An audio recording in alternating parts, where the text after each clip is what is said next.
पूर्णिया। अपना रहब तोहरा घरे तो लेके चली बुलेट नहीं हरे किसैया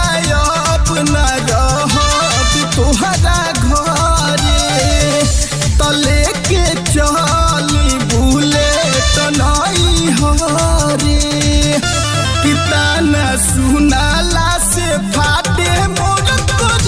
जो हो दहेज दिहल पापा जी के हो कि अब तो होत नहीं के हमसे परहेज हो दहेज दिहल पापा जी के हो।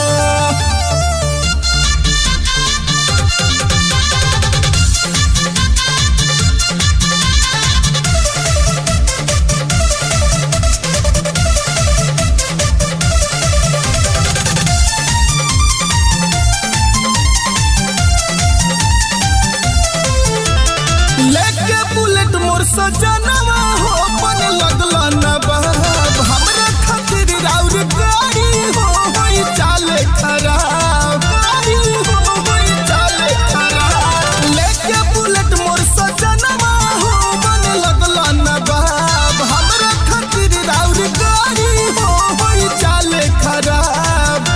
तो लेके पाई पाई कहिला माई रेज हो दहेज दिहल पापा जी के हो कि अब तो होत नहीं के हमसे परहेज हो दहेज दिहल पापा जी के हो।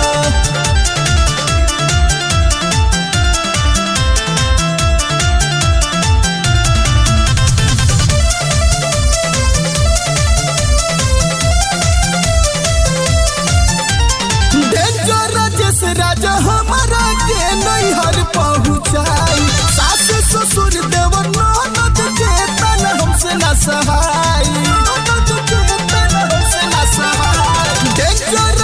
राजा हमारा के नैहर पहुँचाई सास ससुर देवर ननद के तन हमसे न सहाई तो धारा मेहंदार कैला जवानी मोर टाइम जो हो दहेज दिहल पापा जी के हो कि अब तो होत नहीं के हमसे परहेज